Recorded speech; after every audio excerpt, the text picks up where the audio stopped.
You may sit down. Octavian glanced at the audience as if to say, "This wasn't my idea, folks." "Now," Reyna said, "we must discuss the quest." The senator shifted and muttered as Frank returned to his seat. "Did it hurt?" Percy whispered. Frank looked at his forearm, which was still steaming. "Yeah, a lot."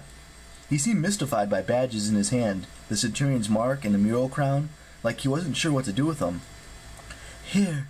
Hazel's eyes shone with pride. "Let me." She pinned the medals to Frank's shirt. Percy smiled.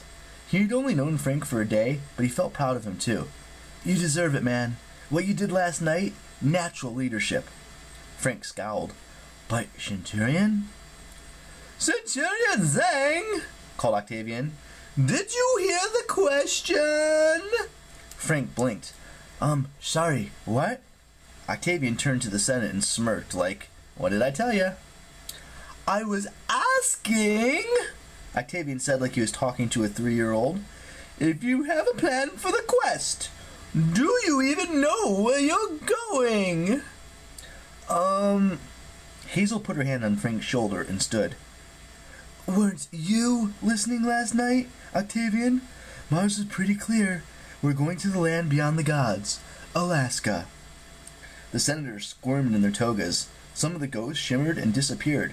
Even Reyna's metal dogs rolled over their backs and whimpered. Finally, Senator Larry stood. "I know what Mars said, but that's crazy. Alaska's cursed. They call it the land beyond the gods for a reason. It's so far north the Roman gods have no power there. The place is swarming with monsters. No demigod has come back from there alive since you lost your eagle," Percy said. Larry was so startled he fell back on his podex. "Look," Percy continued, "I know I'm new here. I know you guys don't like to mention the massacre in the 1980s. "He mentioned it," one of the ghosts whimpered. "But don't you get it?" Percy continued. "The 5th cohort led that expedition. We failed, and we have to be responsible for making things right. That's why Mars is sending us. This giant, the son of Gaia, he's the one who defeated your forces 30 years ago. I'm sure of it. Now he's sitting up there in Alaska with a chained death god and all your old equipment. He's mustering his armies and sending them south to attack this camp." "Really?" Octavian said. "You seem to know a lot about our enemy's plans, Percy Jackson." Most insults Percy could shrug off, being called weak or stupid or whatever. But it dawned on him that Octavian was calling him a spy, a traitor. That was such a foreign concept to Percy, so not what he was, he almost couldn't process the slur. When he did, his shoulders tensed. He was tempted to smack Octavian on the head again, but he realized Octavian was baiting him, trying to make him look unstable. Percy took a deep breath. "We're going to confront this son of Gaia," he said, managing to keep his composure. "We'll get your eagle and unchain this god." He glanced at Hazel. "Thanatos, right?" She nodded. "Letus in Roman, but his old Greek name is Thanatos. When it comes to death, we're happy to let him stay Greek." Octavian sighed in exasperation. "Well, whatever you call him, how do you expect to do all this and get back by the Feast of Fortuna?" "That's the evening of the 24th. It's the 20th now.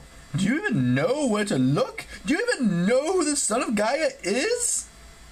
"Yes." Hazel spoke with such certainty that even Percy was surprised. "I don't know exactly where to look, but I have a pretty good idea. The giant's name is Alcleonius." The name seemed to lower the temperature in the room by 50 degrees. The senators shivered. Reyna gripped her podium. "How do you know this, Hazel? Because you're the son of Pluto?" Nico D'Angelo had been so quiet, Percy had almost forgotten he was there.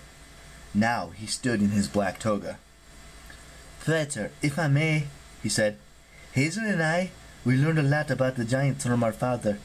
Each giant was bred specifically to oppose one of the 12 Olympian gods, to usurp the god's domain.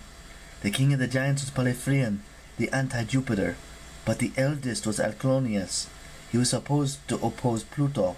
That's why we know of him in particular." Reyna frowned. "Indeed, you sound quite familiar with him."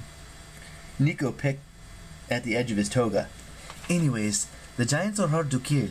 According to prophecy, they could only be defeated by gods and demigods working together. Dakota belched. Sorry, did you say gods and demigods? Like fighting side by side? That could never happen.